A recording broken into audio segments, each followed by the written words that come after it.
어이 거기.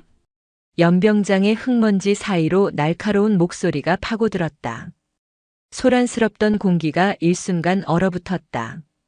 수백 명의 훈련병과 조교들의 시선이 연단 뒤쪽에서 걸어 나오는 한 여자에게 꽂혔다. 누구십니까? 잔뜩 겁을 집어먹은 조교 하나가 말을 더듬었다. 여자는 대답 대신 성큼성큼 걸음을 옮겼다. 군화 발자국 소리가 심장 박동처럼 규칙적이고 위압적으로 울렸다. 그녀의 어깨에는 대령 계급장이 서늘한 오후 햇살을 받아 번뜩이고 있었다. 707 특임대 전설의 팀장 출신이자 창군 이래 최연소 연대장으로 부임한 이세연이었다. 그녀의 시선이 닿은 곳에는 기가 막힌 풍경이 펼쳐져 있었다.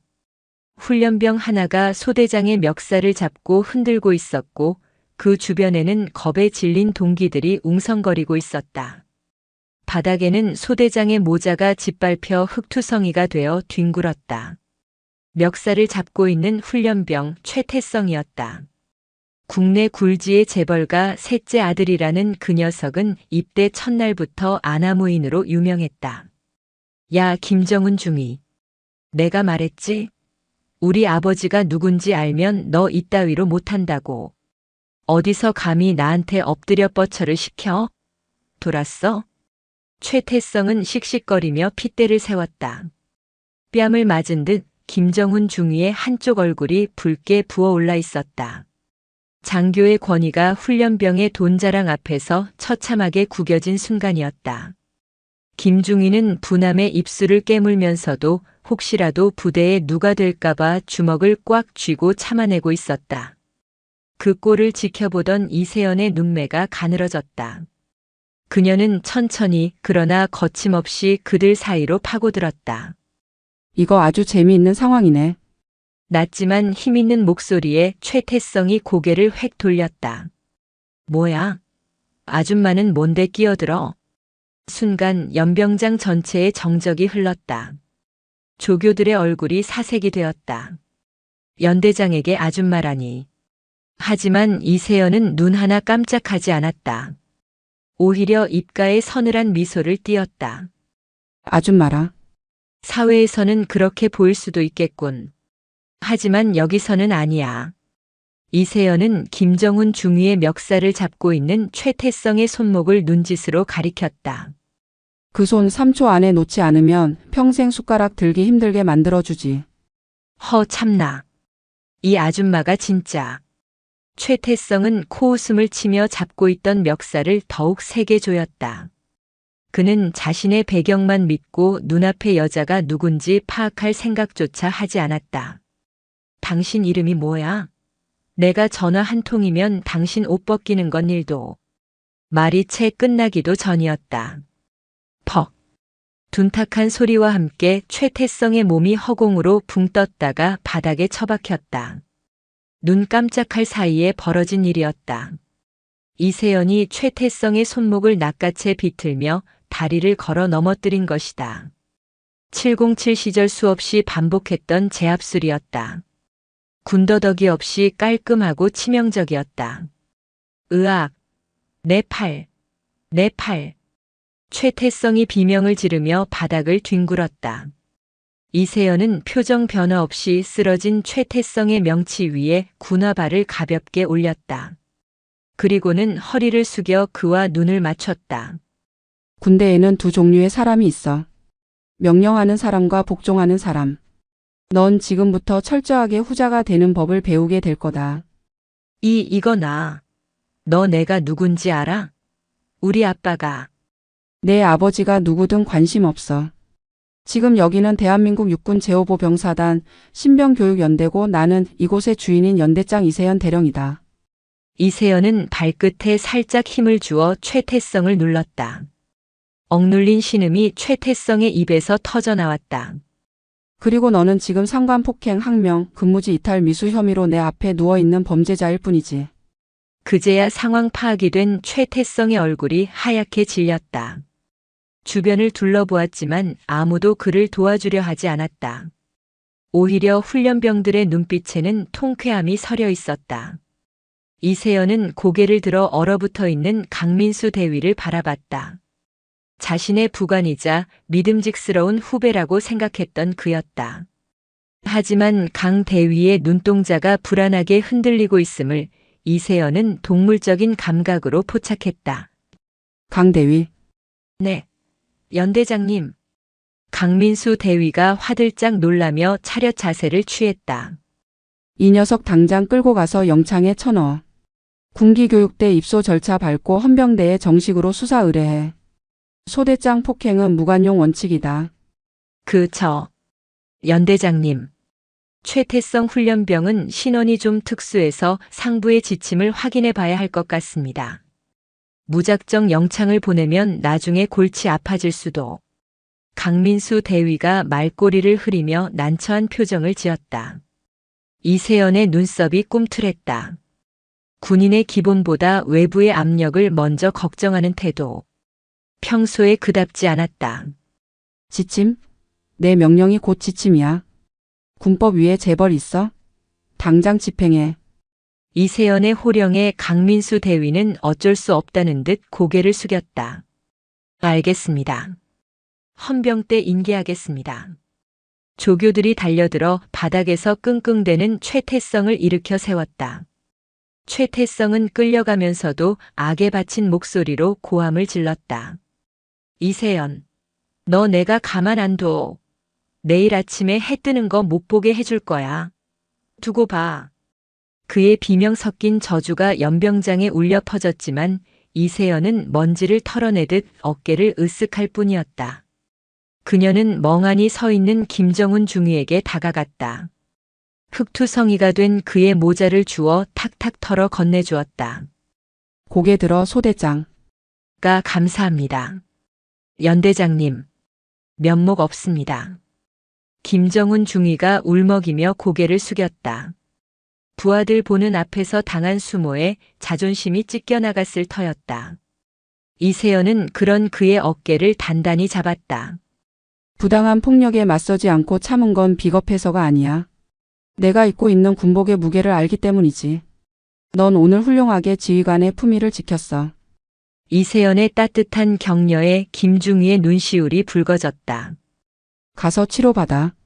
그리고 진술서 꼼꼼하게 작성해.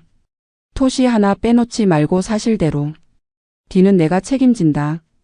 이세연은 김중희를 의무대로 보낸 뒤 연단 위로 올라갔다. 수백 명의 훈련병이 숨을 죽이고 그녀를 올려다보았다. 전체 차렷. 마이크를 쓰지 않았음에도 쩌렁쩌렁한 목소리가 연병장을 가득 채웠다. 오늘부로 너희들의 신분은 사회에서 가져온 껍데기가 아니다. 여기서는 모두가 똑같은 대한민국 군인이다. 돈이 많든 백이 좋든 내 알바 아니다. 내 구역에서 룰을 어기는 노문 지휘 고하를 막론하고 박살을 내주겠다. 이상. 단결. 우렁찬 함성이 연병장을 뒤흔들었다. 이세연은 만족스러운 듯 고개를 끄덕이고는 집무실로 향했다. 하지만 그녀의 등 뒤로 강민수 대위가 어딘가로 은밀하게 전화를 거는 모습은 보지 못했다. 여보세요? 실장님. 네, 접니다. 일이 좀 꼬였습니다. 네. 그 미친 개가 몽둥이를 들었습니다. 네, 알겠습니다. 준비한 대로 진행하겠습니다. 강민수의 목소리는 낮고 비열했다.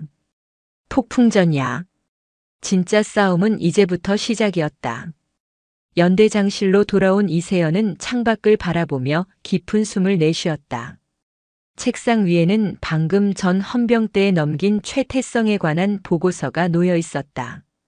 역시 보통 놈은 아니군. 보고서 귀퉁이에는 특이사항 붙이니 국방위원회 소속 유력 인사와 친분 두터움이라는 메모가 적혀 있었다. 강민수 대위가 미리 조사해둔 내용이었다. 녀석이 그렇게 기고만장했던 이유가 있었다. 똑똑. 노크 소리와 함께 강민수 대위가 들어왔다.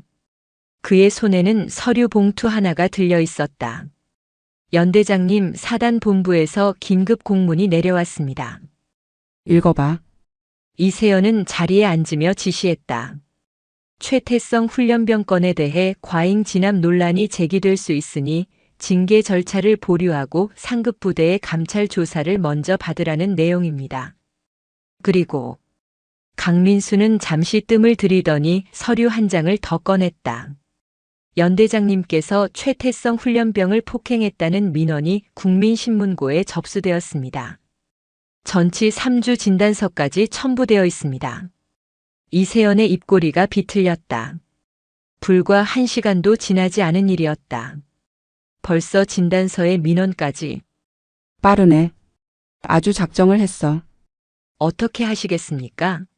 지금이라도 최태성 훈련병을 의무대로 보내고 부모님께 연락해서 좋게 해결하는 신용이라도 해야. 강대위. 이세연이 말을 끊었다. 그녀의 눈빛이 매섭게 빛났다. 타협은 없다. 놈들이 빠르게 움직인다는 건 그만큼 찔리는 게 많다는 증거야. 감찰 나오라고 해. 있는 그대로 보여주면 그만이니까. 하지만 상대는 재벌입니다. 게다가 국회 쪽 라인도 튼튼하다고 합니다. 계란으로 바위치기입니다. 계란으로 바위를 칠 수 없다면 다이아몬드로 깨부수면 돼. 그리고 강대위 자네 아까부터 말이 좀 많군. 강민수는 흠칫 놀라며 시선을 피했다. 죄송합니다. 연대장님을 걱정해서 드린 말씀입니다. 걱정은 고맙지만 사족은 필요 없어. 나가봐. 강민수가 나가자마자 이세연은 책상 서랍 깊숙한 곳에서 낡은 수첩을 꺼냈다. 707 시절부터 써오던 작전 노트였다. 그녀는 볼펜을 들어 무언가를 적어 내려갔다. 내부의 적. 움직임이 수상함. 그녀의 촉은 한 번도 틀린 적이 없었다. 아까 연병장에서 강민수 대위가 보였던 미묘한 망설임, 그리고 지나칠 정도로 상세한 최태성의 뒷배경 정보. 단순히 유능해서라고 하기에는 냄새가 났다. 강민수. 너는 아니길 바란다. 이세연은 씁쓸한 표정으로 중얼거렸다. 믿었던 도끼에 발등 찍히는 것만큼 아픈 일은 없었다. 하지만 감상에 젖어 있을 시간은 없었다. 그녀는 책상 아래 붙여둔 초소형 도청 탐지기를 켰다. 미세한 신호음과 함께 탐지기의 붉은 불이 깜빡였다. 집무실 안, 그것도 책상 바로 밑에 도청 장치가 숨겨져 있었다. 이세연의 눈이 차갑게 가라앉았다. 호 이렇게 나오시겠다. 그녀는 도청 장치를 떼어내는 대신 그대로 둔 채 의자에 등을 기댔다. 놈들이 듣고 싶어하는 이야기를 들려줄 생각이었다. 이세연은 휴대폰을 꺼내 어딘가로 전화를 걸었다. 물론 이 통화 내용은 연극이었다. 김소령. 나야. 지금 상황이 좀 안 좋아. 최태성 그놈 집안에서 압박이 들어오네. 아무래도 적당히 합의 보고 끝내야 할 것 같아. 증거? 없지. 그냥 조용히 덮자고. 전화를 끄는 이세연의 얼굴에는 아까와는 전혀 다른 사냥감을 노리는 맹수의 미소가 걸려 있었다. 그녀는 알고 있었다. 이 통화 내용을 들은 놈들은 승기를 잡았다고 착각하고 방심할 것이다. 그 시각 부대 밖 주차장에 세워진 검은색 세단 안. 강민수 대위는 헤드셋을 끼고 이세연의 통화 내용을 듣고 있었다. 그의 입가에 비릿한 웃음이 번졌다. 실장님 들으셨습니까? 이세연이 꼬리를 내렸습니다. 합의할 생각인가 봅니다.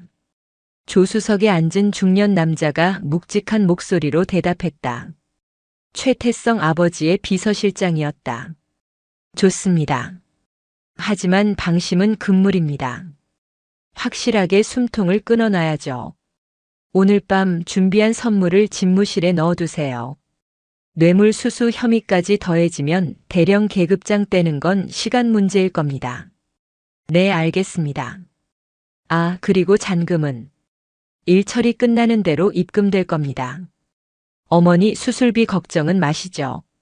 강민수는 주먹을 꽉 쥐었다. 어머니의 병원비, 그리고 꽉 막힌 진급길. 이세연만 밟고 올라서면 모든 게 해결될 수 있었다. 죄책감은 잠시였다. 죄송합니다, 연대장님. 세상이 원래 그렇습니다. 강민수는 차 문을 열고 어둠 속으로 사라졌다. 하지만 그가 몰랐던 사실이 하나 있었다. 이세연이 707 시절 가장 잘 다루던 장비가 바로 고성능 장거리 도청기라는 것을. 집무실 창가에 서 있던 이세연은 귀에 꽂은 이어폰을 뺐다. 세단 안의 대화가 고스란히 녹음된 상태였다. 선물이라. 기대되는군. 이세연은 창밖의 어둠을 응시하며 나지막이 은조렸다. 강민수, 넌 선을 넘었어. 그녀는 책상 서랍에서 또 다른 특수 장비를 꺼냈다. 만년필처럼 생긴 초소형 카메라였다. 그녀는 그것을 책상 위 필통 속에 자연스럽게 꽂아두었다. 오늘 밤 쥐새끼가 제 발로 덫에 들어오는 모습을 생생하게 담아낼 것이었다. 밤이 깊었다. 부대의 모든 불이 꺼지고 정막이 감돌 때 집무실 문이 소리 없이 열렸다. 검은 그림자가 안으로 스며들었다. 그림자는 익숙한 손놀림으로 이세연의 책상 서랍을 열고 두툼한 현금 봉투를 깊숙이 찔러 넣었다. 작업을 마친 그림자가 안도의 한숨을 내쉬며 돌아서려는 찰나 딸각. 집무실의 불이 환하게 켜졌다. 밤손님이 오셨네. 소파에 다리를 꼬고 앉아있던 이세연이 차가운 눈으로 그를 바라보고 있었다. 연대장님. 강민수의 얼굴이 경악으로 물들었다. 이세연은 손에 든 리모컨을 흔들어 보였다. 필통에 있던 만년필 카메라가 빨간 불빛을 반짝이고 있었다. 어서 와, 강대위. 기다리고 있었어. 이세연의 목소리는 지옥에서 온 사자처럼 서늘했다. 덫은 완벽하게 작동했다. 앉아. 이세연의 명령은 짧고 간결했다. 강민수 대위는 다리가 풀린 듯 소파에 주저앉았다. 그의 얼굴은 시시각각 변했다. 공포, 당혹감, 그리고 비굴함. 이세연은 천천히 책상으로 다가가 필통에 꽂혀있던 만년필 카메라를 회수했다. 그리고 강민수 앞에 툭 던져 놓았다. 설명해봐. 내 입으로. 강민수는 마른 침을 삼켰다. 그의 눈동자가 불안하게 흔들리며 책상 위 현금 봉투와 이세연의 얼굴을 오갔다. 연대장님, 그게 어머니 수술비가 급해서 저들이 접근했습니다. 딱 한 번만 눈 감으면 모든 걸 해결해 주겠다고. 그래서 나를 팔아넘기기로 했다. 이세연의 목소리에는 분노보다 서늘한 경멸이 담겨 있었다. 내가 너를 내 부관으로 뽑았을 때 했던 말 기억하나? 실력은 키우면 되지만 신념은 가르칠 수 없다고 했지. 넌 오늘 군복을 입을 자격을 스스로 버렸다. 잘못했습니다. 연대장님, 제발 한 번만 용서해 주십시오. 이 증거만 없애주시면 제가 다 자수하고. 강민수가 바닥에 무릎을 꿇고 이세연의 바지가랑이를 잡으려는 순간이었다. 쿠당탕. 집무실 문이 거칠게 열리며 군복을 입은 사내들이 들이닥쳤다. 육군본부 감찰부 소속 헌병들이었다. 그 뒤로 사단 법무참모와 낯선 양복쟁이들이 따라 들어왔다. 타이밍이 너무나 절묘했다. 마치 이 순간을 기다리고 있었다는 듯이. 육군본부 감찰부에서 나왔습니다. 이세연 대령님, 뇌물수수 및 직권남용, 그리고 훈련병 가혹 행위 혐의로 긴급 체포합니다. 감찰관이 영장을 들이밀었다. 이세연은 그들을 보며 피식 웃었다. 빠르군. 번개 배송도 울고 가겠어. 증거 확보해. 책상 서랍부터 뒤져. 감찰관의 지시에 헌병들이 하이에나처럼 달려들었다. 그들은 망설임 없이 책상 서랍을 열었고 방금 강민수가 넣어둔 두툼한 현금 봉투를 꺼내 들었다. 여기 있습니다. 현금 다발입니다. 감찰관은 승리감에 도취된 표정으로 이세연을 노려보았다. 이세연 대령 현행범으로 확인됐습니다. 변명의 여지가 없군요. 부하들을 시켜 훈련병을 폭행하고 뒤로는 뇌물을 챙기다니. 군인의 수치입니다. 이세연은 대꾸하지 않고 바닥에 엎드려 있는 강민수를 내려다보았다. 강민수는 헌병들이 들어오자마자 태도를 싹 바꿨다. 그는 벌벌 떨며 고개를 들지 못하는 척 연기하고 있었다. 강 대위, 자네가 제보한 내용이 사실인가? 감찰관이 강민수에게 물었다. 강민수는 이세연의 시선을 피하며 떨리는 목소리로 대답했다. 네, 맞습니다. 연대장님이 시키셨습니다. 최태성 훈련병을 손봐주라고. 그리고 이 돈은 입막음용으로 받은 것입니다. 기가 막힌 거짓말이었다. 이세연은 헛웃음을 삼켰다. 강민수는 살기 위해, 아니 어머니의 병원비를 위해 영혼까지 팔아치운 것이다. 재미있네. 아주 훌륭한 각본이야. 이세연은 저항하지 않고 두 손을 내밀었다. 헌병이 다가와 그녀의 손목에 수갑을 채웠다. 차가운 금속의 감촉이 피부에 닿았다. 707 시절 수많은 테러범을 제압하고 수갑을 채우던 그녀가 이제는 반대로 범죄자 취급을 받게 된 것이다. 연대장 계급장 반납하십시오. 감찰관이 손을 내밀었다. 이세연은 순순히 어깨의 견장을 떼어 건넸다. 하지만 그녀의 눈빛만은 여전히 맹수처럼 형형했다. 잘 보관해둬. 곧 다시 달러 갈 테니까. 허세는 감방 가서 부리시죠. 끌고 가.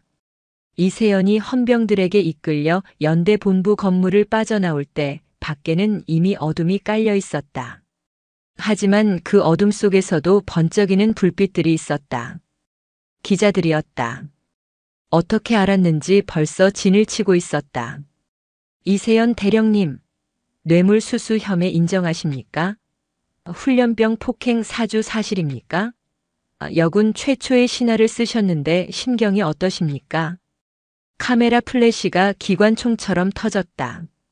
이세연은 눈 하나 깜짝하지 않고 정면을 응시하며 걸었다. 그 소란스러운 와중에 멀리 의무대 창문 너머로 누군가가 이 광경을 지켜보고 있었다. 최태성이었다. 그는 붕대를 칭칭 감은 팔을 창틀에 기댄 채 낄낄거리고 있었다. 꺼봐. 내가 뭘 했어? 대령? 별거 아니라고 했지. 그의 옆에는 비서실장이 흐뭇한 미소를 지으며 서 있었다. 도련님, 이제 푹 쉬시면 됩니다. 아버님께서 다 처리해 주셨습니다. 저 여자는 이제 군 생활 끝났습니다. 곧 옷 벗고 불명예 전역하게 될 겁니다. 아, 속이 다 시원하네. 근데 저걸로는 좀 부족하지 않아? 감방에서 콩밥 좀 먹게 해야 하는데. 걱정 마십시오. 뇌물 액수가 커서 실형을 피하기 어려울 겁니다. 게다가 강민수 대위가 확실하게 증언하기로 했습니다. 최태성은 주머니에서 담배를 꺼내 물었다. 군대 안에서, 그것도 의무대에서 담배라니. 하지만 아무도 그를 말리지 않았다. 이미 이 부대의 실질적인 주인은 연대장이 아니라 돈과 권력을 쥔 최태성이었다.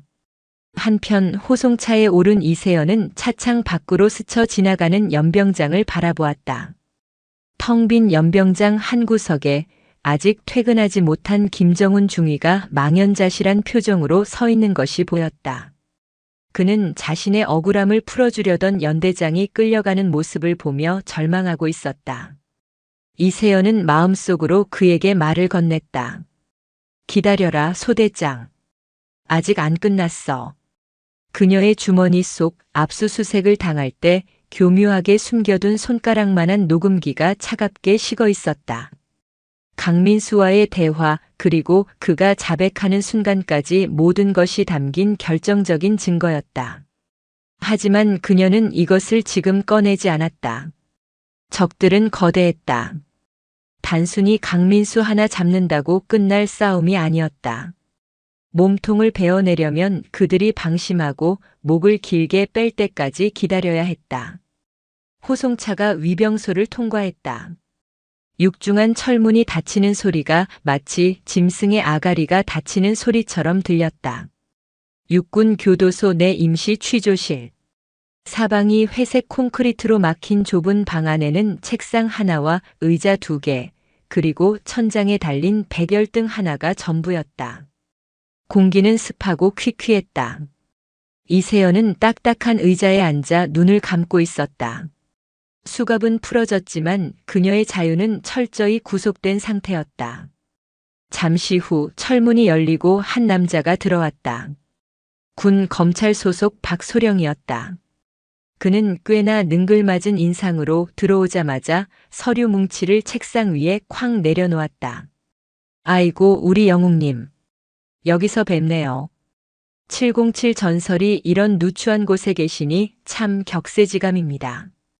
박소령은 비아냥거리며 맞은편에 앉았다. 이세연은 천천히 눈을 떴다. 그녀의 눈동자는 깊은 호수처럼 고요했다. 본론만 하지. 성격 급하시네. 뭐 좋습니다. 상황 파악은 되시죠? 강민수 대위 진술서, 뇌물 증거, 피해자 최태성 진단서.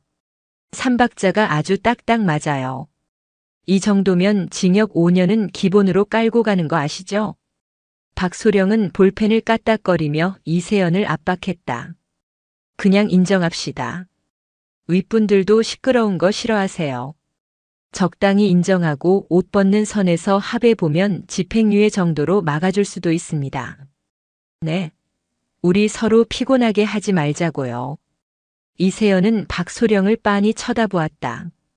그녀의 시선이 박소령의 명찰, 그리고 약간 흐트러진 넥타이, 초조한 듯 떨리는 손가락 끝을 훑었다.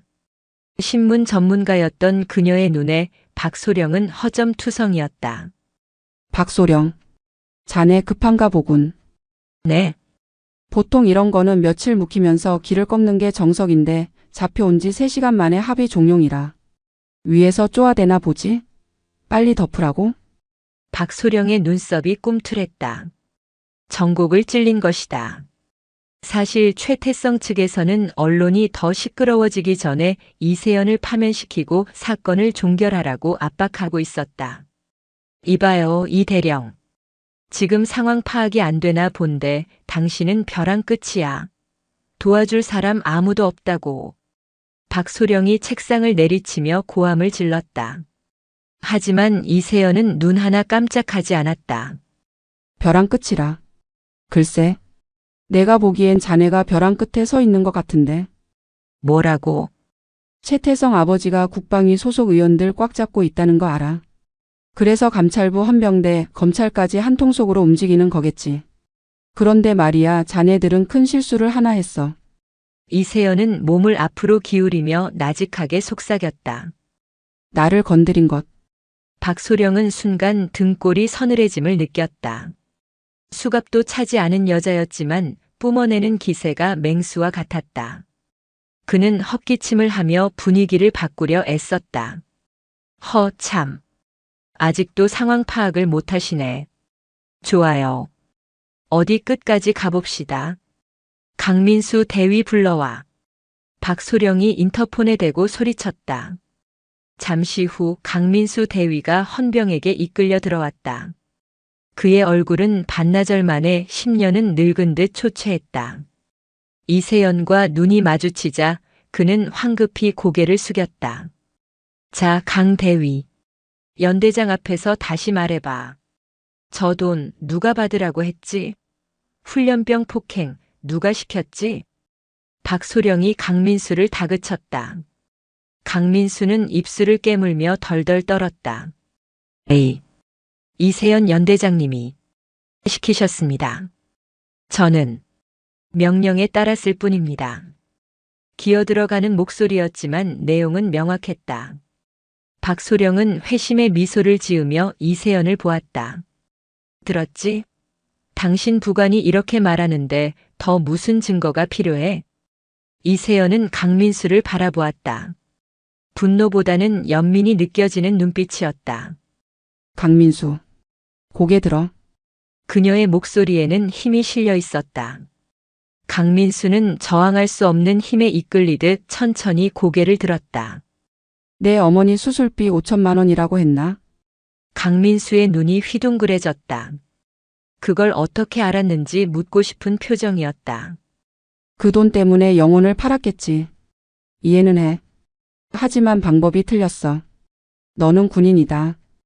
군인은 어떤 상황에서도 명예를 지켜야 해. 그만해. 어디서 설교질이야. 박소령이 말을 끊었다. 하지만 이세연은 멈추지 않았다. 강대위, 지금이라도 늦지 않았어. 진실을 말해. 저들이 너를 지켜줄 것 같나? 내 옷 벗기고 나면 다음 타깃은 너야. 꼬리 자르기 당하고 비참하게 버려질 거다. 강민수의 눈동자가 격렬하게 흔들렸다. 사실 그도 두려웠다. 비서실장의 차가운 눈빛, 그리고 토사구팽당할지도 모른다는 불안감이 그를 옥죄고 있었다. 하지만 되돌리기엔 너무 늦었다고 생각했다. 죄송합니다. 연대장님. 결국 강민수는 다시 고개를 떨구며 흐느꼈다. 이세연은 짧게 한숨을 내쉬었다. 기회를 주었지만 그는 잡지 못했다. 그래. 알았다. 나가봐. 강민수가 끌려나가고 취조실에는 다시 무거운 침묵이 흘렀다. 박소령은 의기양양하게 웃었다. 자, 이제 쇼는 끝났습니다. 진술서에 도장 찍으시죠. 그는 미리 작성해둔 자백 진술서를 내밀었다. 이세연은 진술서를 훑어보지도 않고 옆으로 밀어버렸다. 도장은 필요 없고. 내 변호인이나 불러. 변호인? 하하. 누가 당신 변호를 맡겠다고 하겠어? 이미 뉴스에 도배가 됐는데. 비리 군인 이세연 갑질 여왕. 국민들이 당신 죽일 듯이 씹고 뜯고 있어요. 그건 두고 봐야지. 내가 부를 사람은 국선 변호사가 아니야. 이세연은 재킷 안주머니에서 명함 한 장을 꺼내 책상 위에 올려놓았다. 707 시절 그녀가 목숨을 구해줬던 인질 중 한 명이었다. 지금은 대한민국 최고의 로펌 대표 변호사가 된 사람. 법무법인 정의 대표 변호사 한성우. 박소령이 명함을 보더니 코웃음을 쳤다. 한성우? 그 거물이 왜 당신 같은... 잠깐 설마... 전화기 줘. 내 권리니까.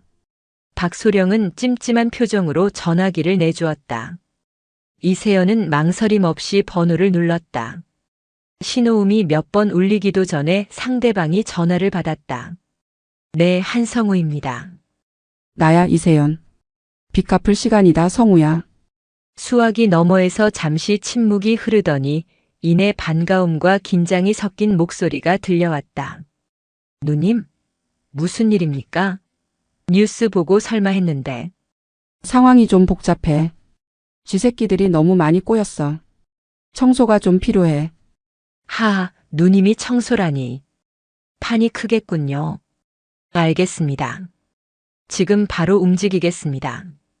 어디로 가면 됩니까? 제5보 병사단 헌병대 취조실. 그리고 올 때 기자들 좀 달고 와. 판을 좀 더 키워야겠어. 전화를 끊은 이세연의 얼굴에 다시 여유가 돌아왔다. 그녀는 멍하니 서 있는 박소령을 보며 빙긋 웃었다. 이제 2라운드 시작해볼까? 그 시각 부대 밖에서는 또 다른 움직임이 있었다. 최태성의 아버지가 고용한 사람들이 김정훈 중위의 본가를 찾아가 협박하고 있었다. 아드님 군 생활 편하게 하고 싶으면 합의서에 도장 찍으세요. 안 그러면 아드님 군대에서 영영 못 나올 수도 있습니다. 김정훈의 노부모는 두려움에 떨며 도장을 찍으려 했다. 그때 현관문이 벌컥 열리며 검은 양복을 입은 건장한 사내들이 들이닥쳤다. 누구십니까? 한성우 변호사님 지시로 왔습니다. 김정훈 중위님 가족분들 보호해드리러 왔습니다. 그들은 이세연이 미리 손을 써둔 보험이었다. 최태성 일당이 피해자를 회유하고 협박할 것을 예측하고 한성우에게 연락하기 전 별동대를 움직인 것이다. 707 시절 그녀의 팀원들이었던 지금은 민간 군사기업에 소속된 베테랑들이었다.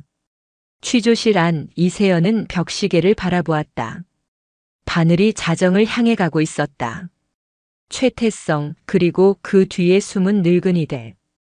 오늘 밤 푹 자더라. 내일부터는 잠들기 힘들 테니까. 그녀의 반격은 이제 막 시작되고 있었다. 소리 없이 하지만 치명적으로. 그것이 707의 방식이었다. 취조실의 철문이 굉음을 내며 열렸다. 박소령이 깜짝 놀라 뒤를 돌아보았다. 헌병들이 제지할 틈도 없이 단정하게 빗어 넘긴 머리에 최고급 수트를 입은 남자가 성큼성큼 걸어 들어왔다. 그 뒤로 서류 가방을 든 보조 변호사 서너 명이 병풍처럼 따라붙었다. 법무법인 정의의 대표 한성우 변호사였다. 누구십니까? 여긴 민간인이 함부로 들어올 수 없는 대한민국 헌법 제12조 누구든지 체포 또는 구속을 당한 때에는 즉시 변호인의 조력을 받을 권리를 가진다. 군 검찰이 헌법 위에 있습니까? 한성우는 박소령의 말을 가볍게 무시하고 이세연 옆에 자리를 잡았다. 그리고 박소령을 향해 명함을 날카롭게 던졌다. 이세연 대령님의 법률 대리인 한성우입니다. 지금 이 시각부터 묵비권을 행사할 것이며 불법적인 강압 수사에 대해서는 즉시 법적 대응하겠습니다. 박소령의 얼굴이 불그락푸르락해졌다. 한성우라면 법조계에서 모르는 사람이 없는 불패의 신하였다. 그가 움직였다는 것은 이 사건이 단순한 군 내부 비리 사건을 넘어섰다는 뜻이었다. 변호사 양반 뭔가 착각하시나 본데 여기는 군대야. 그리고 이 여자는 현행범이고. 현행범? 한성우가 코웃음을 쳤다. 영장도 없이 심야의 압수수색을 진행하고 피의자의 방어권도 보장하지 않은 채 자백을 강요하는 게 군대의 방식입니까? 밖을 좀 보시죠. 한성우가 손짓하자 보조 변호사가 태블릿 PC를 박소령 앞에 들이밀었다. 화면에는 육군 교도소 앞에 몰려든 수십 대의 방송 차량과 기자들의 모습이 실시간으로 중계되고 있었다. 707 영웅의 몰락인가 누명인가? 이세연 대령 측 거대 로펌 선임. 진실 공방 가열. 벌써 여론이 움직이고 있습니다. 박소령님, 이 사건 감당하실 수 있겠습니까? 윗선에서 시키는 대로 하다가 독박 쓰는 건 바로 당신이 될 겁니다. 박소령의 눈동자가 흔들렸다. 그는 힐끔거리며 이세연을 쳐다보았다. 이세연은 팔짱을 낀 채 여유롭게 그를 바라보고 있었다. 마치 이 모든 상황을 즐기는 듯 했다. 박소령. 내가 말했지. 벼랑 끝에 서 있는 건 자네라고. 이세연은 품에서 작은 녹음기를 꺼내 테이블 위에 올려놓았다. 이게 자네를 벼랑 아래로 밀어버릴지 아니면 동아줄이 될지는 자네 선택에 달렸어. 그게 뭡니까? 들어봐. 이세연이 재생 버튼을 눌렀다. 지직거리는 소음과 함께 익숙한 목소리가 흘러나왔다. 실장님. 네, 이세연이 꼬리를 내렸습니다. 오늘 밤 준비한 선물을 집무실에 넣어두세요. 강민수 대위와 최태성 아버지의 비서실장이 나눈 통화 내용이었다. 뇌물을 선물이라 칭하며 증거 조작을 모의하는 내용이 적나라하게 담겨 있었다. 박소령의 입이 떡 벌어졌다. 이건 불법 도청 아니냐고 묻고 싶겠지? 유감스럽게도 이건 내 집무실에 설치된 보안용 상시 녹음 시스템에 걸려든 거야. 강 대위가 내 집무실에서 통화하는 바람에 자연스럽게 녹취된 거지. 법적 효력 충분해. 사실은 고성능 도청 장비로 따낸 것이지만 이세연은 능청스럽게 둘러댔다. 한성우가 거들었다. 이 녹취록이 언론에 공개되면 어떻게 될까요? 재벌가 군 간부 매수하여 무고한 연대장에게 누명 씌워. 헤드라인이 아주 자극적이겠군요. 국방부 장관님도 아침 뉴스 보시면서 커피 맛이 뚝 떨어지시겠습니다. 박소령은 사색이 되어 식은땀을 흘렸다. 이건 비리 수사가 아니었다. 거대한 권력 암투의 한복판에 자신이 끼어버린 것이었다. 증거는 명백했고 변호인은 강력했으며 여론은 들끓고 있었다. 여기서 이세연을 계속 잡아둔다면 그 후폭풍은 오롯이 자신이 맞게 될 터였다. 자, 잠깐만요. 상부에 보고 좀 하고. 박소령이 허둥지둥 취조실을 나갔다. 문이 닫히자 한성우가 넥타이를 느슨하게 풀며 미소 지었다. 누님, 연기 많이 늘으셨네요. 보안용 상시 녹음 시스템이라니. 임기응변이야. 상황은? 밖은 난리 났습니다. 제가 인터넷 커뮤니티랑 유튜브 쪽에 소스 좀 뿌렸거든요. 참군인 이세연 죽이기 프레임으로 가고 있습니다. 국민들은 재벌 갑질이라면 치를 떠니까요. 잘했어. 하지만 아직 안심하긴 일러. 저들은 꼬리 자르기에 능숙한 놈들이야. 강민수 하나 희생시키고 빠져나가려 할 거야. 잠시 후 박소령이 다시 들어왔다. 그의 표정은 씹다 뱉은 껌처럼 구겨져 있었다. 귀가 조치입니다. 도주 우려가 없고 증거 인멸 가능성이 낮다고 판단. 하 젠장. 대신 직무 정지는 유지됩니다. 자택에서 대기하세요. 이세연이 자리에서 일어났다. 현명한 선택이야, 박소령. 나중에 밥이라도 한 끼 사지. 이세연이 헌병대 건물을 나서자 기다렸다는 듯 수많은 플래시 세례가 터졌다. 밤을 잊은 기자들이 마이크를 들이밀었다. 대령님, 혐의 인정하십니까? 녹취록이 있다는 게 사실입니까? 이세연은 걸음을 멈추고 카메라를 정면으로 응시했다. 그녀의 눈빛에는 한치의 흔들림도 없었다. 진실은 침몰하지 않습니다. 군복의 명예를 걸고 부패한 세력과 끝까지 싸우겠습니다. 이상. 그녀의 짧고 강렬한 한마디는 전파를 타고 전국으로 퍼져나갔다. TV를 통해 그 모습을 지켜보던 최태성의 아버지는 들고 있던 위스키 잔을 벽에 집어던졌다. 저 건방진 계집애가 감히 나한테 선전포고를 해? 다음 날 이세연의 자택. 겉으로는 평온해 보였지만 집안의 공기는 무거웠다. 그녀는 거실 탁자에 지도를 펼쳐놓고 무언가를 계산하고 있었다. 한성우 변호사가 소파에 앉아 심각한 표정으로 전화를 끊었다. 누님 예상이 맞았습니다. 검찰 쪽 움직임이 수상합니다. 강민수 대위를 독방으로 옮겼답니다. 접견 금지 처분까지 내렸고요. 입을 막으려는 거죠.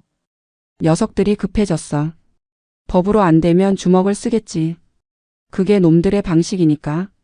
이세연은 지도 위에 한 지점을 붉은 펜으로 동그라미 쳤다. 국군 수도병원. 피해자인 김정은 중위가 입원해 있는 곳이었다. 놈들의 다음 타깃은 김중이야. 강민수가 무너진 이상 피해자가 합의해주고 처벌 불원서를 써주면 사건을 유야무야 덮을 수 있다고 생각할 거야. 설마 병원까지 건드리겠습니까? 군 병원인데. 돈 앞에서는 군대 담장도 종이 쪼가리나 마찬가지야. 김중희를 빼돌리거나 강제로 도장을 찍게 만들겠지. 내가 직접 가야겠어. 위험합니다. 지금 직무 정지 상태라 위병소 통과도 쉽지 않을 텐데요. 그리고 누님을 노리는 눈이 너무 많습니다. 그래서 정문으로 안 가. 뒷문으로 갈 거야. 내 옛날 부하들 아직 근처에 있지? 이세연의 눈이 반짝였다. 그녀가 말하는 옛날 부하들이란 707 시절 생사고락을 함께했던 팀원들을 말하는 것이었다. 1시간 뒤 국군 수도병원 후문. 어둠을 틈타 검은 승합차 한 대가 미끄러지듯 멈춰섰다. 이세연은 모자를 깊게 눌러쓰고 차에서 내렸다. 그녀의 뒤로 건장한 사내 2명이 따라붙었다. 팀장님 오랜만에 뵙습니다. 오냐? 몸들은 안 굳었나 모르겠네. 에이, 매일 쇠질하는데 굳을 리가 있습니까? 근데 진짜 병원에서 한판 뜨는 겁니까? 최대한 조용히 처리한다. 민간인들 놀라게 하지 말고. 목표는 김정은 중위 보호야. 이세연과 팀원들은 익숙한 솜씨로 보안 구역을 통과해 병동으로 진입했다. 복도는 고요했다. 하지만 김정훈 중위의 병실이 있는 3층에 들어서자 묘한 긴장감이 감돌았다. 간호사 스테이션은 비어 있었고 CCTV 카메라에는 검은 테이프가 붙어 있었다. 왔군. 이세연이 나직하게 속삭였다. 그때 복도 끝에서 검은 양복을 입은 사내 10여 명이 걸어왔다. 손에는 쇠파이프와 야구 방망이가 들려 있었다. 깡패들이었다. 군 병원에 깡패를 투입하다니 최태성 집안이 막장까지 갈 생각인 모양이었다. 누구냐 너희들. 맨 앞에 선 덩치가 곰 같은 사내가 험악하게 물었다. 이세연은 천천히 모자를 벗었다. 환자 면회 시간이 지났는데 예의가 없네. 이세연? 이 여자가 제 발로 찾아왔네. 잘 됐다. 형님께서 너 보이면 반병신을 만들어서라도 데려오라고 하셨거든. 사내들이 킬킬거리며 무기를 고쳐 잡았다. 수적으로는 3대 15. 절대적으로 불리한 상황이었다. 하지만 이세연의 팀원들은 오히려 입가에 미소를 띠고 있었다. 팀장님 몇 명씩 맡을까요? 나는 대장 놈이랑 그 옆에 둘. 너희가 나머지 처리해. 오케이. 3분 컷 갑니다. 말이 끝나기가 무섭게 덩치 큰 사내가 쇠파이프를 휘두르며 달려들었다. 붕! 공기를 가르는 소리가 났다. 이세연은 가볍게 고개를 숙여 피한 뒤 사내의 품으로 파고들었다. 퍽! 그녀의 주먹이 사내의 명치에 꽂혔다. 억소리도 내지 못하고 사내가 비틀거렸다. 이세연은 틈을 주지 않고 그의 팔을 꺾어 쇠파이프를 빼앗아 바닥으로 던져버렸다. 그리고는 무릎으로 턱을 올려찼다. 거구의 사내가 종이 인형처럼 뒤로 낮아빠졌다. 순식간에 벌어진 일이었다. 나머지 깡패들이 주춤하는 사이 이세연의 부하들이 늑대처럼 달려들었다. 으악! 내 다리. 좁은 병원 복도는 순식간에 아수라장이 되었다. 하지만 이세연 측은 총기나 칼을 쓰지 않았다. 오로지 관절기, 급소 타격, 그리고 주변의 사물을 이용한 제압술 뿐이었다. 이세연은 굴러다니는 식판 쟁반을 집어들어 달려드는 놈의 안면을 가격하고 링거 거치대를 발로 차서 또 다른 놈의 정강이를 부러뜨렸다. 그녀의 움직임은 춤을 추듯 유려하면서도 치명적이었다. 불과 3분도 채 되지 않아 복도에는 신음하는 깡패들만이 즐비했다. 이세연은 숨 하나 흐트러지지 않은 채 병실 문을 열었다. 병실 안에는 김정훈 중위가 침대 구석에 웅크린 채 떨고 있었다. 겁에 질린 눈빛이었다. 이세연을 보자 그는 안도의 한숨을 내쉬며 눈물을 터뜨렸다. 연대장님. 늦어서 미안하다. 많이 무서웠지? 이세연은 다가가 김중희의 어깨를 감싸 안았다. 그때 이세연의 휴대폰이 울렸다. 발신자 표시 제한. 느낌이 좋지 않았다. 여보세요? 연대장님 저입니다. 강민수의 목소리였다.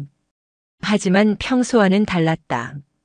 물기를 머금은 아니 삶을 포기한 듯한 목소리였다. 강대위? 너 지금 어디야? 독방에 있다면서 어떻게 전화를? 그게 중요한 게 아닙니다. 연대장님 죄송합니다. 정말 죄송합니다. 저들은 악마입니다. 무슨 소리야? 똑바로 말해. 제 어머니 수술 실패하셨답니다. 그리고 저들이 말했습니다.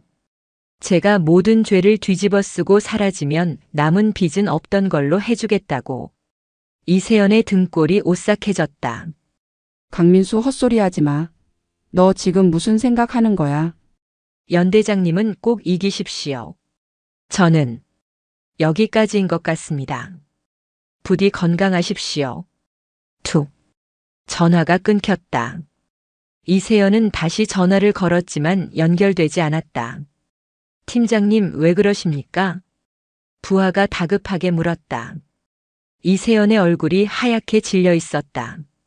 강민수가 위험해. 놈들이 자살로 위장해서 입을 막으려고 해. 그녀는 주먹을 꽉 쥐었다. 김정훈을 구했지만 또 다른 희생자가 나오려 하고 있었다. 분노가 머리끝까지 치솟았다. 가자. 육군 교도소로. 오늘 밤 저 새끼들 뼈와 살을 분리해 놓는다.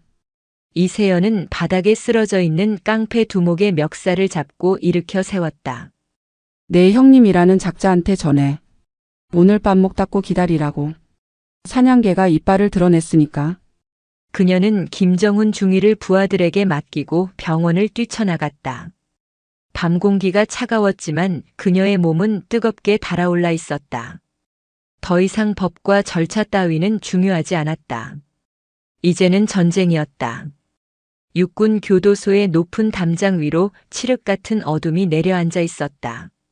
감시탑의 서치라이트가 주기적으로 마당을 훑고 지나갔지만 담장 밑바닥 그늘진 사각지대를 기어오르는 검은 그림자는 포착하지 못했다. 이세연이었다. 그녀는 707 시절 밥 먹듯이 했던 침투 훈련을 기억해냈다. 맨손으로 배관을 타고 오르는 그녀의 동작에는 망설임이 없었다. 호흡은 지극히 낮고 고요했다. 그녀의 머릿속에는 오로지 하나, 강민수 대위를 살려야 한다는 생각뿐이었다. 자살 위장이라니. 놈들은 선을 넘어도 한참 넘었다. 2층 창문 틈새가 살짝 열려 있었다. 환기를 위해 열어둔 듯 했다. 이세연은 그 틈으로 손가락을 집어넣어 걸쇠를 풀고 소리 없이 복도로 미끄러져 들어갔다. 복도는 기이할 정도로 조용했다. 야간 근무를 서야 할 헌병들의 모습이 보이지 않았다. 아니, 정확히 말하면 정위치에 없었다.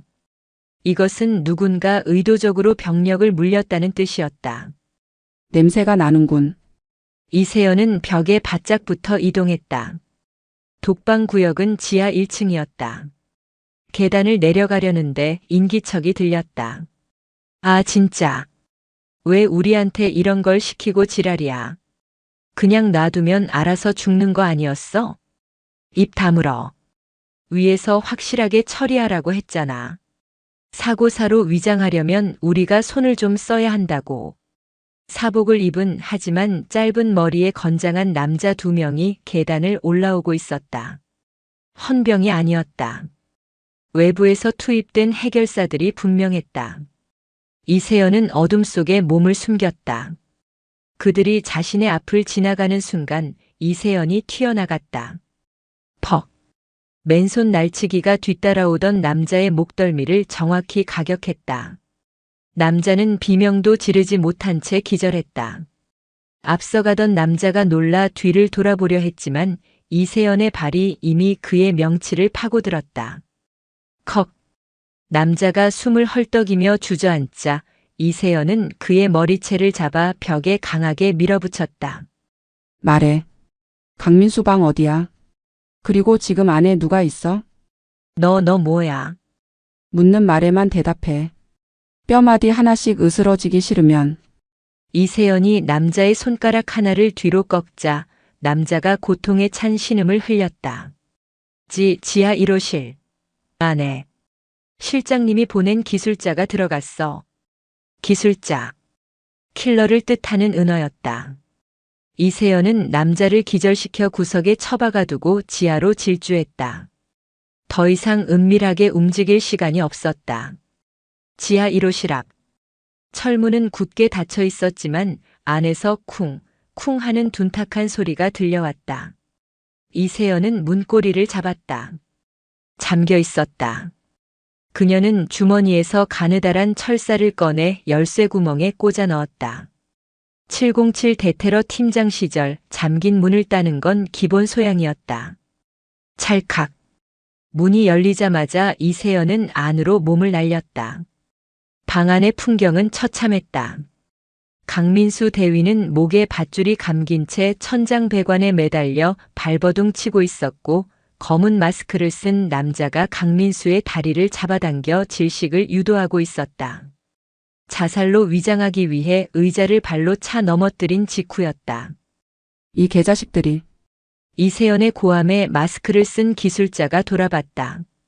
그는 당황하지 않고 품에서 잭나이프를 꺼내 들었다. 방해꾼이 들어왔네. 기술자가 칼을 휘두르며 달려들었다. 이세연은 상체를 뒤로 젖혀 칼날을 피함과 동시에 바닥에 굴러다니던 식판을 집어들어 상대의 얼굴을 후려쳤다. 챙. 날카로운 금소금이 울렸다. 기술자가 주춤한 사이 이세연은 곧장 강민수에게 달려가 그의 다리를 들어 올렸다. 밧줄에 가해지는 무게를 줄여 숨통을 트여주기 위함이었다. 강대위, 정신 차려. 컥. 강민수의 얼굴은 이미 보라색으로 변해 있었다. 기술자가 다시 칼을 고쳐 쥐고 이세연의 등 뒤를 노렸다. 이세연은 강민수를 받치고 있어 양손을 쓸 수 없는 상황이었다. 쉭. 칼바람이 이세연의 옆구리를 스치고 지나갔다. 군복이 찢어지고 붉은 선혈이 배어나왔다. 하지만 이세연은 비명조차 지르지 않았다. 그녀는 강민수의 허리춤을 잡고 온몸의 회전력을 이용해 발차기를 날렸다. 뒷발차기가 기술자의 복부에 깊숙이 박혔다. 크역. 기술자가 뒤로 나뒹굴었다. 그 틈을 타 이세연은 밧줄 매듭을 향해 뛰어올랐다. 그녀의 손에 들린 것은 아까 기술자가 떨어뜨린 잭나이프였다. 단숨에 밧줄을 끊어냈다. 쿵. 강민수가 바닥으로 떨어지며 거칠게 기침을 토해냈다. 콜록, 콜록. 연대장님. 말하지 마. 숨부터 고라. 이세연은 강민수를 등 뒤로 숨기고 다시 일어섰다. 바닥에 쓰러졌던 기술자가 비틀거리며 일어났다. 그의 눈빛이 살기로 번들거렸다. 대단하군. 여자의 몸으로 이 정도라니. 하지만 넌 여기서 살아서 못 나간다. 기술자는 품에서 무전기를 꺼내려 했다. 지원 병력을 부르려는 속셈이었다. 그건 안 되지. 이세연이 바닥을 박차고 나갔다. 순식간에 거리를 좁힌 그녀는 기술자의 손목을 낚아채 비틀고 팔꿈치로 그의 관자놀이를 가격했다. 퍽. 기술자의 눈이 풀리며 무전기가 바닥으로 떨어졌다. 이세연은 멈추지 않고 그의 오금을 걷어차 무릎 꿇게 한 뒤 목 뒤를 강하게 내리쳤다. 완벽한 제압이었다. 방 안은 다시 정적에 휩싸였다. 강민수는 목을 감싸 쥐고 눈물을 흘리고 있었다. 죽음의 문턱에서 돌아온 공포와 자신을 구하러 온 이세연에 대한 죄책감이 뒤섞여 있었다. 일어날 수 있겠나? 이세연이 손을 내밀었다. 강민수는 떨리는 손으로 그녀의 손을 잡았다. 죄송합니다. 죽어 마땅한 놈인데. 왜 구하셨습니까? 죽는 건 쉬워. 사는 게 어렵지. 죗값은 살아서 갚아. 그게 군인의 방식이다. 이세연은 강민수를 부축해 일으켰다. 그때 복도 저편에서 웅성거리는 소리와 함께 군화 발소리가 들려오기 시작했다. 기절해 있던 놈들이 깨어나 경보를 울린 모양이었다. 비상, 비상, 지하 감방에 침입자 발생, 전원 무장하고 집합하라. 사이렌 소리가 교도소를 뒤흔들었다. 도간의 든 쥐꼬리였다. 하지만 이세연의 표정은 여전히 침착했다. 꽉 잡아라. 지금부터 707식 퇴출 작전을 보여줄 테니까. 이세연은 강민수를 데리고 반대편 통로 보일러실로 향했다. 그곳에는 외부로 연결되는 환기구가 있었다. 좁고 더러운 통로였지만 지금은 유일한 생명줄이었다. 먼저 들어가. 강민수를 환기구로 밀어넣은 뒤 이세연은 뒤를 돌아보았다. 추격자들이 코앞까지 닥쳐왔다. 그녀는 바닥에 떨어진 소화기를 집어들어 안전핀을 뽑고 복도에 뿌렸다. 하얀 분말이 시야를 가리며 추격자들의 발을 묶었다. 콜록. 안 보여. 잡아. 이세연은 그 틈에 환기구로 몸을 숨겼다.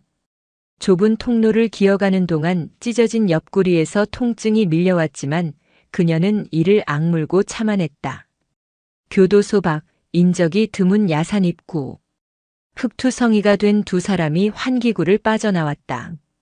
그곳에는 검은 세단 한 대가 비상등을 켠 채 대기하고 있었다. 한성우 변호사였다. 누님, 괜찮으십니까?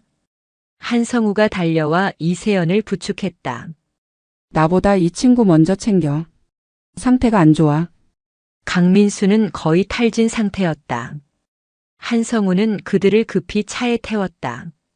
차가 출발하자마자 뒤쪽에서 서치라이트 불빛과 함께 수색대의 고함 소리가 들려왔다. 간발의 차이였다. 차 안에서 이세연은 찢어진 상처를 지혈하며 창밖을 바라보았다. 멀어지는 교도소를 보며 그녀는 차갑게 뇌까렸다. 기다려라. 내가 돌아갈 때는 그 문을 내 발로 당당하게 걸어 들어갈 테니. 이세연 일행이 도착한 곳은 경기도 외곽의 한적한 펜션이었다.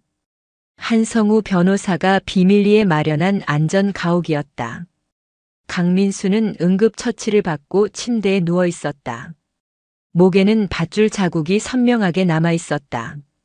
그는 천장을 멍하니 바라보다가 곁에 앉은 이세연을 보고 눈시울을 붉혔다. 연대장님, 저는 쓰레기입니다.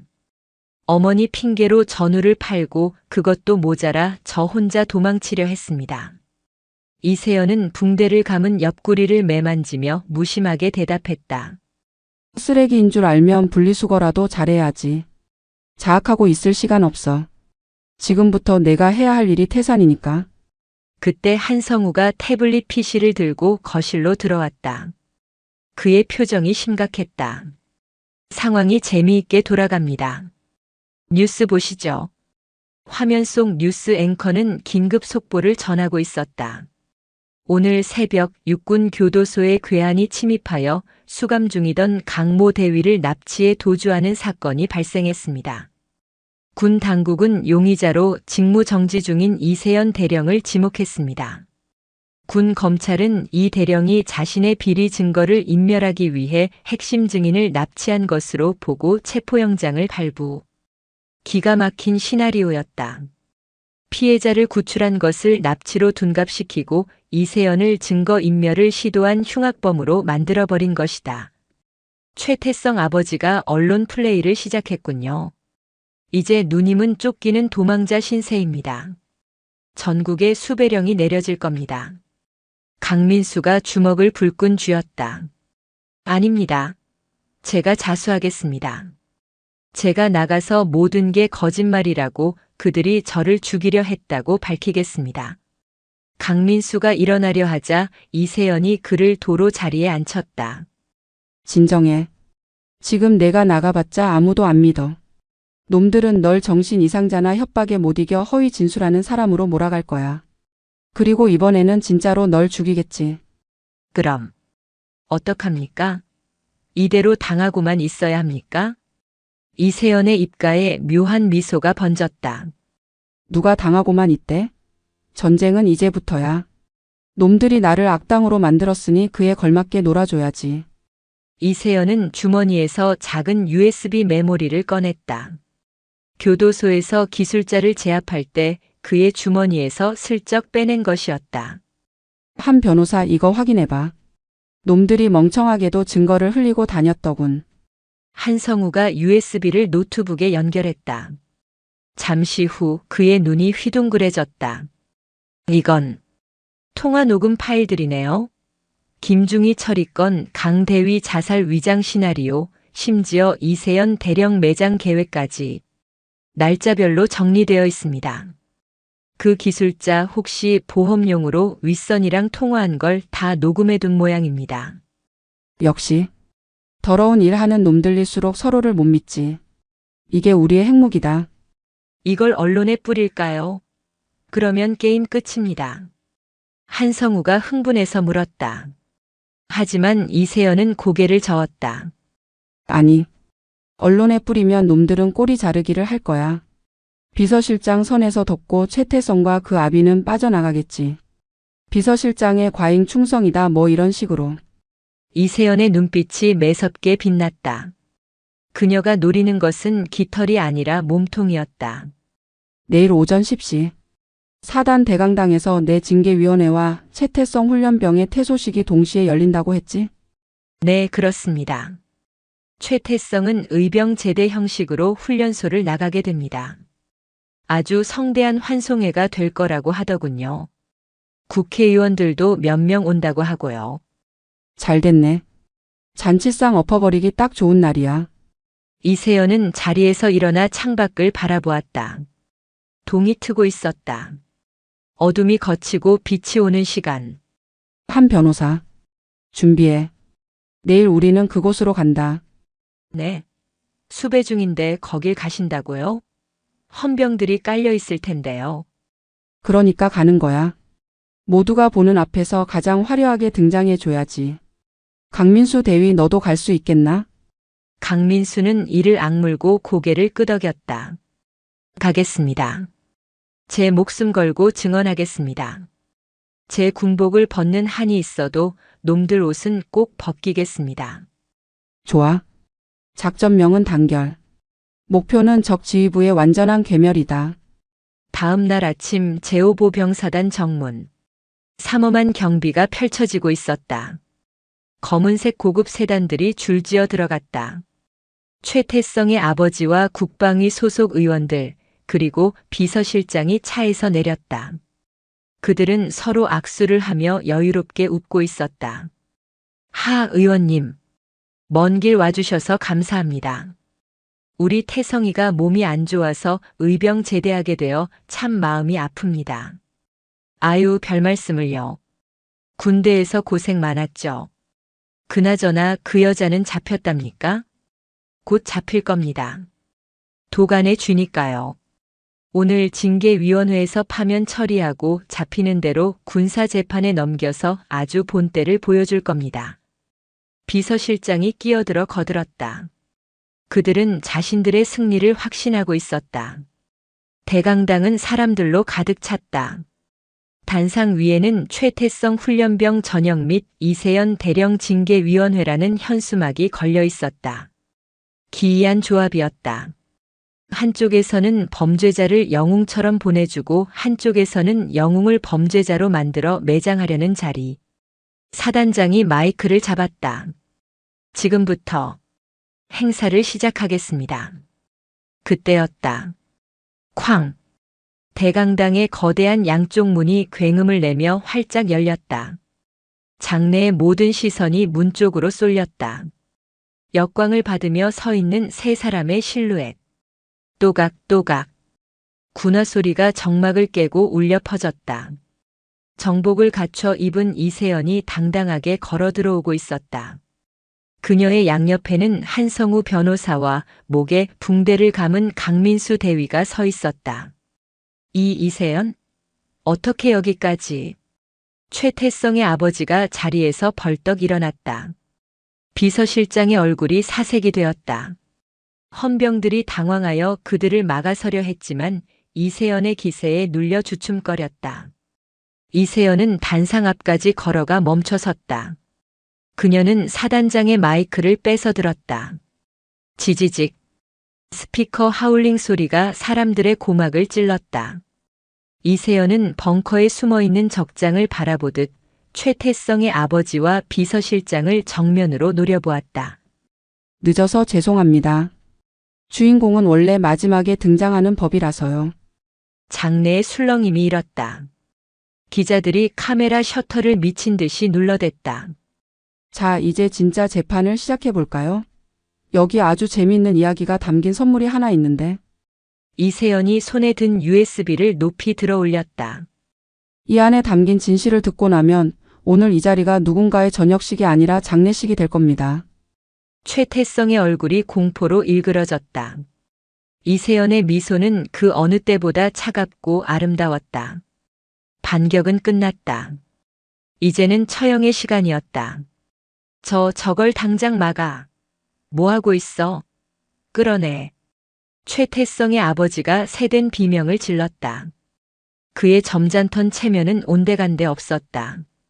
비서실장의 신호에 따라 대기하고 있던 사복 경호원 10여 명이 단상을 향해 우르르 달려들었다. 그들은 군인도 경찰도 아닌 오로지 폭력을 위해 고용된 용역들이었다. 단상 위에 이세연은 미동도 하지 않았다. 그녀의 눈은 달려오는 맹수떼를 바라보는 사냥꾼처럼 차분했다. 한 변호사 강대위 데리고 뒤로 물러나 있어.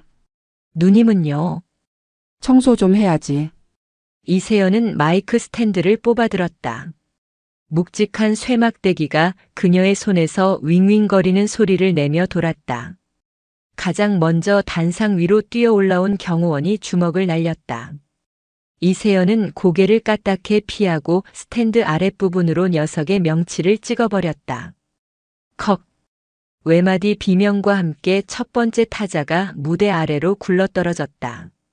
장내는 아수라장이 되었다. 기자들은 이 믿기 힘든 광경을 찍느라 플래시를 터뜨렸고 훈련병들과 부모들은 비명을 지르며 웅성거렸다. 경호원들 뭐해? 저 여자 마이크 뺏어. 방송실 가서 전기 내려.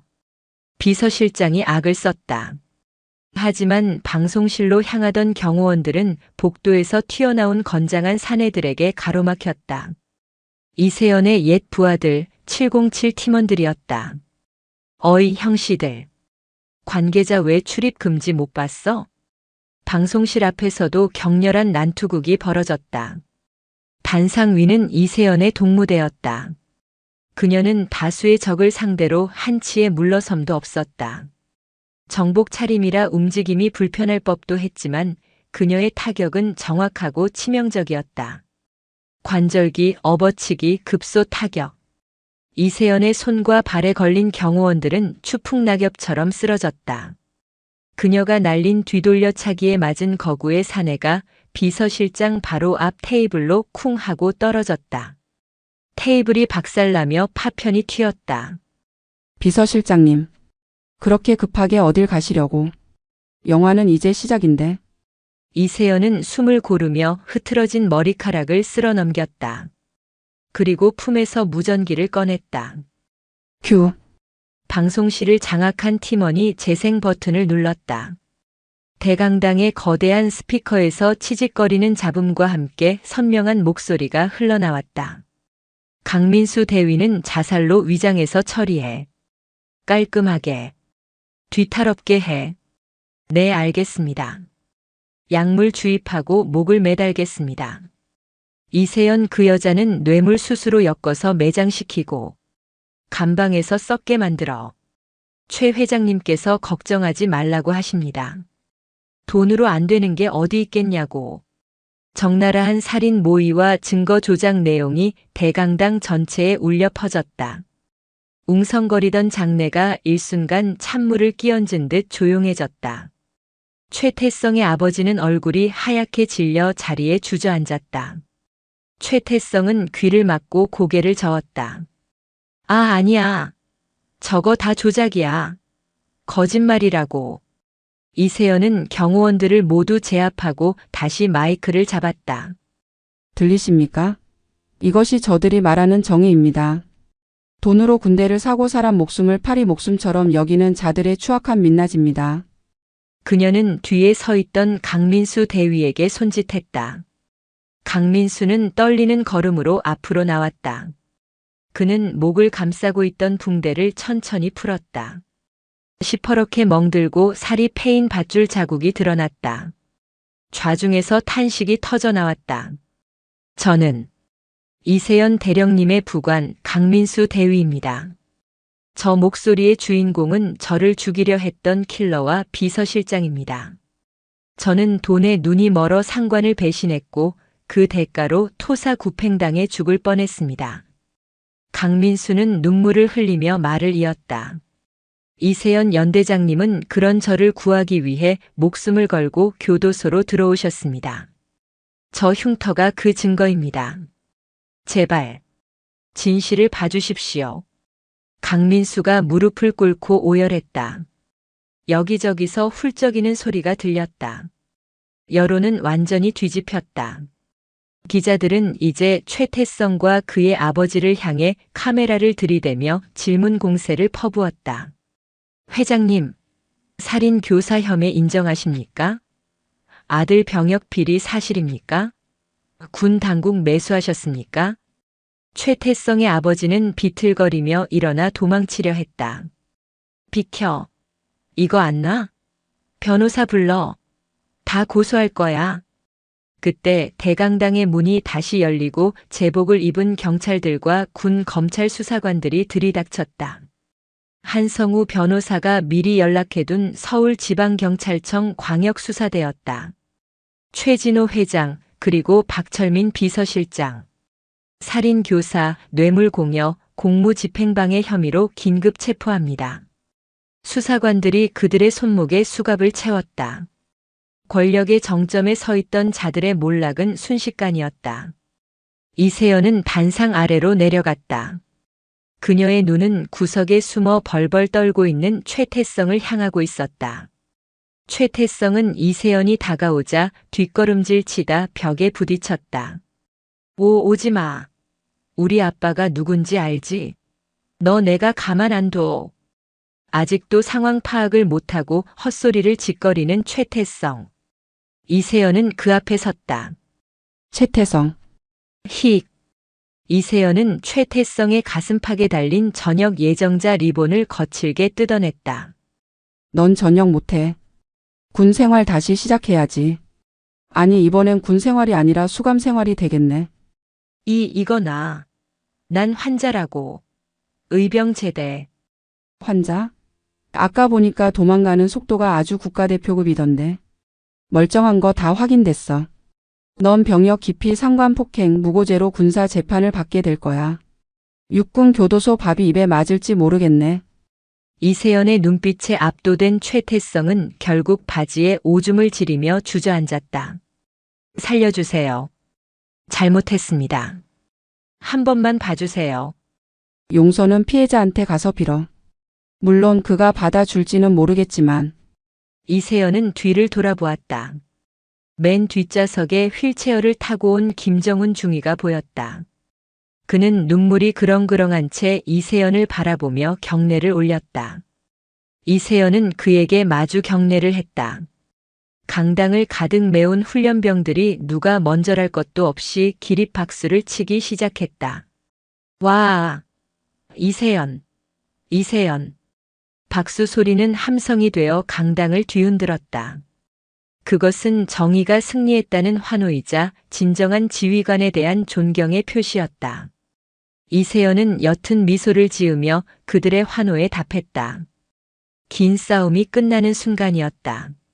하지만 그녀의 전쟁은 아직 끝나지 않았다. 3개월 후, 겨울이 지나고 연천의 산자락에도 봄 기운이 완연했다. 제5보병사단 신병교육대 연병장은 파릇파릇한 새싹과 함께 새로운 활기로 가득 차 있었다. 이세연은 집무실 창가에 서서 연병장을 내려다보았다. 그녀의 어깨에는 다시 대령 계급장이, 그리고 가슴에는 훈장이 달려 있었다. 지난 3개월은 폭풍 같은 시간이었다. 최태성 일가는 완전히 몰락했다. 최 회장과 비서실장은 살인 교사 및 뇌물 혐의로 구속 기소되었고 재벌가의 비리가 줄줄이 엮여 나오며 그룹 자체가 공중분해될 위기에 처했다. 최태성은 군사재판에서 징역 3년을 선고받고 육군 교도소에 수감되었다. 그는 매일 밤 울면서 아버지를 찾고 있다는 소문이 들려왔다. 똑똑. 노크 소리와 함께 김정훈 중위가 들어왔다. 그는 더 이상 휠체어를 타지 않았다. 건강을 회복하고 다시 소대장으로 복귀한 모습은 늠름했다. 충성. 연대장님 부르셨습니까? 오, 김중희. 몸은 좀 어떤가? 덕분에 완쾌했습니다. 다시 훈련병들과 뛰니까 살 것 같습니다. 김정훈의 얼굴에는 그늘이 없었다. 그는 이세연 덕분에 명예를 회복했고 국가로부터 피해 보상까지 받았다. 하지만 무엇보다 그가 기쁜 것은 다시 군복을 입고 당당하게 군인으로 살 수 있다는 사실이었다. 다행이군. 아, 그리고 강민수 소식은 들었나? 김정훈의 표정이 잠시 어두워졌다. 강민수 대위는 참작 사유가 인정되었지만 죗값을 피할 수는 없었다. 그는 징역 1년 6개월을 선고받고 복역 중이었다. 네, 지난주에 면회 다녀왔습니다. 얼굴이 많이 편안해 보였습니다. 어머니 수술도 한성우 변호사님이 도와주셔서 잘 끝났다고 하고요. 출소하면 시골 내려가서 농사 지으며 어머니 모시고 살겠다고 하더군요. 그래.